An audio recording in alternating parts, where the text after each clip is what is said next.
Hey guys, and welcome back to Mad About Skin. In today's video, we are talking Adapalene, also known as Differin. This is a fantastic ingredient that I've got so much benefit for my own skin, and I've spoken about on this channel quite a few times. However, I realised I never actually sat down and filmed an Adapalene review, and I'm putting that right today. In this video, I'm going to talk about what is Adapalene, who it's best suited for, how to incorporate it into an existing skincare routine if you do think it's the right ingredient for you, and also I'm going to be doing a side-by-side comparison with some of the other common topical retinoids to kind of help you work out which is the best for your own skin concerns. So sit back, relax, and let's talk all things Adapalene. Now, I guess the best place to start is what is Adapalene? Well, it's a third generation retinoid, sometimes also called Differin. This is where it can get a little bit confusing because Adapalene is the ingredient itself, it's the active ingredient. However, Differin really cornered the market, were one of the first brands to bring this product to market, and they still have a huge market share. So you'll often hear Adapalene referred to as Differin gel, but there's so many other brands such as La Roche-Posay which now offer Adapalene in their formulations. Adapalene used to be available exclusively on prescription, but you now see it as licensed for over-the-counter purchasing, particularly in North America. Some countries do still require a prescription, particularly here in Europe and the UK, but with the advent of online consultations and forms, I think it's really easy to do an online consultation and get your hands on Adapalene if you do think it's the right product for you. I've left some links below to some of my favourite sites where you can access it if you are interested in exploring it in more detail or maybe going through a consultation yourself. I've left all the links in the description box. It often gets compared to tretinoin, which is another predominantly prescription only retinoid, and I think this can be a little bit unfair because whilst they do sit within that retinoid family, there are some really key differences, and I think people can get a whole host of extra benefit from applying Adapalene rather than tretinoin if it matches their skin type and specific skin concerns. So I thought I'd be sharing my own journey with the product and what I used it for and kind of my before and after, which is what I'm going to get into now. I started using Adapalene around 5 or 6 years ago. It was prescribed to me by a dermatologist that I was consulting with about my adult acne. I tend to get quite a few breakouts. They come in waves. Sometimes my skin's quite clear. Other times it can be quite acne prone. I also get a lot of closed comedones, which is where, there's congestion under the skin, but it never actually peaks as either a blackhead or a whitehead. They just sit below the skin. My dermatologist did a consultation with me and said Adapalene would definitely be the best course of treatment for me as like a starting point to that. The reason that Adapalene can be really beneficial for people with acne is because it can help with closed comedones specifically. It can help exfoliate and bring them to the surface. So if you feel that you have a lot of congestion sitting beneath the skin, this can be a really great treatment option for you. It's also fantastic because not only does it help to increase cellular turnover like all retinoids do, which means that you're getting rid of the acne quicker, it also helps to resurface the skin. It does have anti-inflammatory benefits as well, which I think is what I saw the greatest effect from. A lot of acne presents as quite red, quite inflamed, almost pustular in nature, and having that anti-inflammatory benefit can really help to just reduce that over the longer period. It's also fantastic for healing acne because it can help with post-inflammatory hyperpigmentation and any dark spots and scarring that you get as a result of your breakouts. So I like to see it as a more comprehensive acne treatment because not only will it help reduce the prevalence of acne, but it also helps it to clear up quicker and prevents any side effects that you might be seeing in the skin. I definitely notice when I'm on Adapalene that I see a significant reduction in the amount of post-acne marking, scarring, and hyperpigmentation. This is something that I've suffered with for quite a few years, so it was a real revelation when I started using this product. Whilst it can have side effects, traditionally studies have shown it is better tolerated in most people than tretinoin, but of course this does depend on person to person, your individual skin type, and all our skin is unique, so you kind of need to factor that in. But for me, I find my skin less reactive, less dry, sensitive, and redness prone as a result of using Differin than when I was using tretinoin, where I did get a lot more side effects. One of the main reasons I love using it for acne is because it pairs beautifully with other active ingredients. I feel for acne, particularly persistent acne, using more than one treatment is the best way forward to really get a handle on that. And so you can combine Adapalene with other active ingredients in a way that you can't with tretinoin and some other topical retinoids. I'm thinking specifically about antibiotics and benzoyl peroxide. So benzoyl peroxide works great alongside any acne medication you're using because it helps reduce the incidences of acne causing bacteria on the skin. skin, and it's worked really well for me. You can't use benzoyl peroxide, it's not recommended to use alongside tretinoin, but you absolutely can with adapalene. So this is a really nice way of being able to combine a retinoid with other active ingredients.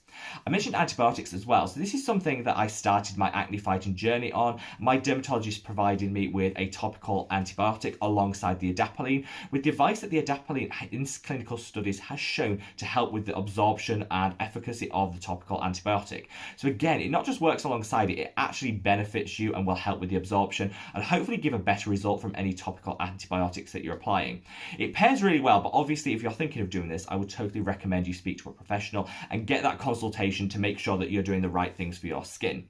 Now, I mentioned before, beyond just fighting acne, there's so many other great benefits, and I want to call out anti-aging. So, whilst adapalene isn't as well studied as tretinoin in terms of its anti-aging benefits, there are studies out there that show it can really help to boost the levels of collagen in the skin and also tighten the skin, both of which things that we can lose that elasticity over time and something that we're trying to fight with any anti-aging skincare routine.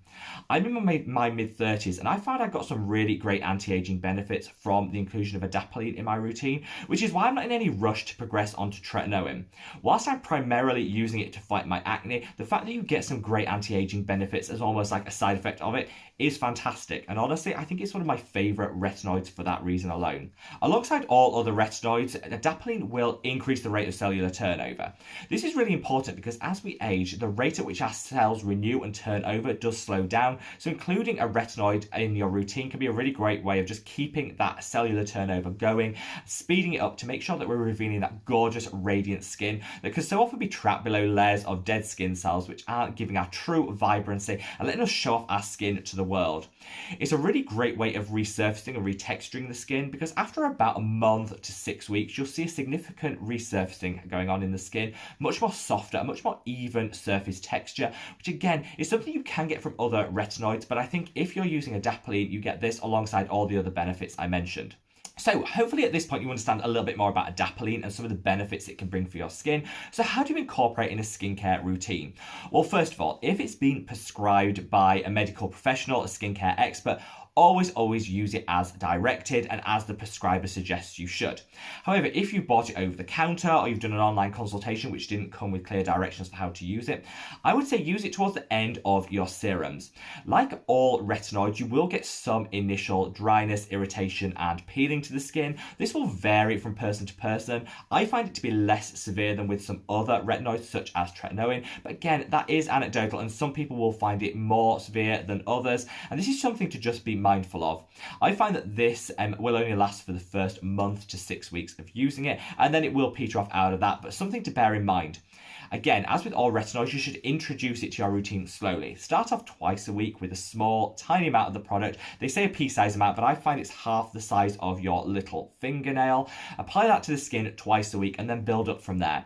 Build up your tolerance because that'll lessen the effects and any side effects that you might get. Adapalene is more stable and less photosensitive than some of the other retinoids, so you can actually use it in the morning or the evening, but I just say for simplicity and keeping with that message that retinoids belong in the evening, I would recommend you use it in your PM skincare routine. Again, at the end of your serums, then top it off with a really nice moisturizer to lock in all that hydration and to prevent some of the dryness that you can experience with adapalene or Differin when you first include it into your routine.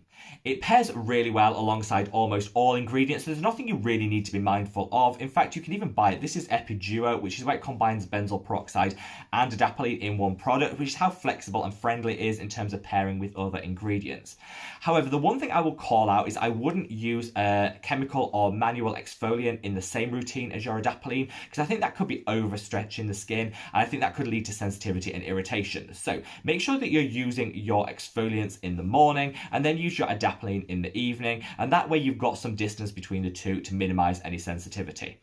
Alongside all products which increase cellular turnover and will help to resurface the skin, your skin, the renewed skin beneath, is going to be a little bit more sensitive to sunlight, so you have to wear a sunscreen, specifically when you're using adapalene. Obviously, I'd hope that you've got a great sunscreen in your routine anyway. If you haven't, I covered some of my favorites in a recent video, which I'll link up there, and you should use that day in, day out, irrespective of what ingredients you have in your routine. But but we don't always. I appreciate that. However, before you start Adapalene, you must commit to a really good sunscreen that you use every single day. So there you have it, guys, my Differin or Adapalene journey, the benefits I got for my own skin, which honestly I think have been absolutely fantastic, how it works, and hopefully how it could impact your own skincare journey and help you reach your skincare goals. I would always say with these high strength actives that you really do your research and work out whether it's right for your skin type. Whilst I think Adapalene is fantastic for anyone suffering with excess oil or acne breakout prone skin, hopefully I've demonstrated it could also be beneficial for people that don't necessarily have those concerns but want an alternative to tretinoin. If they can't use tretinoin because it's too sensitizing, then maybe Adapalene will be a great way of getting some anti-aging benefits into your skincare routine. Hopefully this has just given you a little bit of background, and I'd love to know in the comments below what your experience of using Differin or Adapalene has been. So sound off in the comments and share any hints, tips and hacks you have found from your own skincare routine. Wherever you are in the world, guys, stay safe, stay well, and I look forward to seeing you in the next video. Take care. Bye.